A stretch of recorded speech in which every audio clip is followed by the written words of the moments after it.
अगर हम क्लास 6 के बायोलॉजी में अगर हम बात करते हैं एक राइबोसोम के बाद में एक अनदर सेल ऑर्गेनेल्स का, तो हम कहेंगे कि लाइसोसोम जो हमारे प्रेजेंट होते हैं। लाइसोसोम जो यह हमारे खुद में एक सेल ऑर्गेनेल्स है जो सेल के साइटोप्लाज्म में प्रेजेंट होते हैं। मतलब कह सकते हैं यह लाइसोसोम जो एनिमल सेल्स में प्रेजेंट होते हैं, प्रोटोजोन्स में प्रेजेंट होते हैं, फंगी में प्रेजेंट होते हैं, एंड यह हमारे जो होते हैं कुछ प्लांट सेल्स में भी यह लाइसोसोम प्रेजेंट होते हैं। अगर हम बात करेंगे लाइसोसोम के एब्सेंट का, तो लाइसोसोम जो हमारे प्रोकैरियोट्स में एब्सेंट होते हैं, और साथ ही साथ यह लाइसोसोम जो हैं वह हमारे मैमल्स के रेड ब्लड सेल्स यानी मैमल्स के रेड ब्लड कर्पसल्स में भी यह लाइसोसोम जो खुद में सेल ऑर्गेनेल है वह भी एब्सेंट होते हैं। हम अगर जैसे कि बात करते हैं कि a one cell contains one nucleus, एक सेल जो एक न्यूक्लियस को रखने का काम करता है, ठीक उसी तरह हम कह सकते हैं कि लेकिन one cell have a many number of lysosome, लेकिन एक सेल के पास में लाइसोसोम का नंबर जो होता है वो मैनी होते हैं। मीन्स डैट एक सेल के पास एक न्यूक्लियस होते हैं, लेकिन एक सेल के पास में लाइसोसोम का नंबर एक से ज़्यादा भी होते हैं, 2 3 4 तक भी होते हैं। साथ ही साथ हम बात करेंगे लाइसोसोम के स्ट्रक्चर का, तो हम कहेंगे कि 4 स्ट्रक्चर जो एक दूसरे से काफ़ी ज़्यादा सिमिलर होते हैं।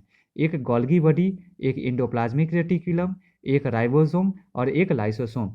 तो हम कह सकते हैं यह इंडोप्लाज्मिक रेटिकुलम, यह राइबोसोम, यह गोल्गी बॉडी मिल के भी और यह लाइसोसोम सभी एक दूसरे के स्ट्रक्चर के मेंटेन करने का काम यानी फॉर्मेशन करने का काम करते हैं। हम कह सकते हैं कि यह लाइसोसोम जो स्ट्रक्चरल बेसिस पे अगर हम बात करेंगे लाइसोसोम का, तो कहेंगे कि लाइसोसोम का जो फॉर्मेशंस होता है वह किससे फॉर्म होते हैं, तो गोल्गी एपरेटस से। मीन्स दैट कह सकते हैं lysosome they which are formed by Golgi apparatus. साथ ही साथ अगर हम बात करेंगे लाइसोसोम, तो यह टीनी है। टीनी का मतलब माइन्यूट फॉर्म में प्रेजेंट रहते हैं हमारे सेल के साइटोप्लाज्म में। साथ ही साथ यह स्फेरिकल फॉर्म में प्रेजेंट रहते हैं और मेम्ब्रेन बाउंड, बट यह मेम्ब्रेन से बाउंडेड होते हैं हमारा, और वेसिकल्स और सैक।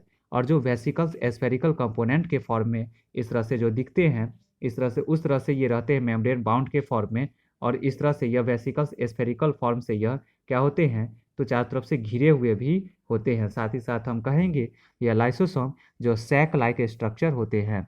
सैक लाइक स्ट्रक्चर का मतलब होता है या तो कटे हुए तरबूज के जैसा या फिर ढोलक के जैसा। हम बात करेंगे तो यह वेसिकल्स जो स्फेरिकल फॉर्म में प्रेजेंट होते हैं हमारे इस लाइसोसोम के स्ट्रक्चर के मेंटेनेंस के लिए। मीन्स डैट कह सकते हैं इस वेसिकल्स के जो होते हैं वह डिफरेंट शेप एंड साइज होते हैं।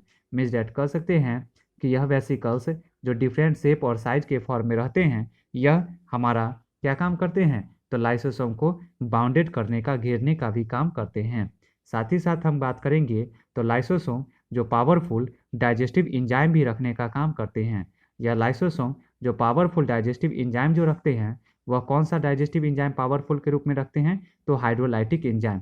हाइड्रोलाइटिक इंजाइम जो पावरफुल डाइजेस्टिव इंजाइम के फॉर्म में लाइसोसोम के अंदर रहते हैं। मीन्स डैट यह काम क्या करता है, तो यह डाइजेशन को परफॉर्म करने का काम करते हैं। और यह साथ ही साथ यह हमारा लाइसोसोम जो हाइड्रोलाइटिक इंजाइम जो पावरफुल डाइजेस्टिव इंजाइम है रखने के कारण, यह लाइसोसोम जो है वह सेल के साइटोप्लाज्म में ऑर्गेनिक मटेरियल्स को भी डाइजेस्ट करने का काम करते हैं। यह जो हाइड्रोलेज इंजाइम जो है, जो लाइसोसोम के पावरफुल डाइजेस्टिव इंजाइम है, यह मेनली रूप में जो बने हुए होते हैं वह रफ इंडोप्लाज्मिक रेटिकुलम के द्वारा बनते हैं। क्योंकि हम लोग जानते हैं कि स्ट्रक्चर के बेसिस पे लाइसोसोम, गोल्गी बॉडी, राइबोसोम और इंडोप्लाज्मिक रेटिकुलम सभी एक दूसरे के इंटीग्रेटेड होते हैं, और साथ ही साथ एक दूसरे के स्ट्रक्चर के मेंटेनेंस और फॉर्मेशन में भी इन्वॉल्व होते हैं। अगर हम बात करेंगे हम लाइसोसोम के फंक्शन का, तो कहेंगे कि लाइसोसोम जो इंट्रासेलुलर डाइजेशन में इन्वॉल्व होते हैं। दो टाइप के डाइजेशन होते हैं, एक एक्स्ट्रा सेलुलर डाइजेशन और एक इंट्रासेलुलर डाइजेशन। इंट्रासेलुलर डाइजेशन जो सेल के अंदर इंटरनली फॉर्म में हमारा डाइजेस्ट करने का काम करते हैं, किसको, ऑर्गेनिक टाइप के मटेरियल्स को। साथ ही साथ हम कहेंगे तो यह लाइसोसोम जो वेस्ट डिस्पोजल सिस्टम मतलब वेस्ट मटेरियल्स को रिमूव्ड आउट करने का भी काम करते हैं। क्योंकि हम लोग जानते हैं कि वैसे सेल जो बस्ट आउट हो जाते हैं या फिर बर्न आउट हो जाते हैं या फिर जो डैमेज हो जाते हैं सेल, उस तरह के सेल को या फिर से क्या काम करते हैं, तो रिमूव करने का काम करते हैं। मीन्स डैट सेल को क्लीन करने में, मतलब डैमेज और डिस्पोजेबल टाइप के सेल को क्लीनिंग पर्पस के फॉर्म में भी यह हमारा lysosome as a functionable manner के फॉर्म में इन्वॉल्व होते हैं। साथ ही साथ कहेंगे तो यह लाइसोसोम जो मेरा सेल के ब्रेकडाउन भी करने का काम करते हैं। मीन्स डैट कह सकते हैं कि जो सेल जो ब्रेकडाउन नहीं कर पाते हैं, मीन्स डैट जो cell cell division process division of labour को परफॉर्म नहीं कर पाते हैं, कैपेबिलिटीज लूज डाउन करते हैं, उस दौरान यह लाइसोसोम सेल के ब्रेकडाउन को और साथ ही साथ इसके सेल्फ डैमेजिंग प्रॉपर्टीज को भी मेंटेन एंड रेगुलेट करने का काम करते हैं।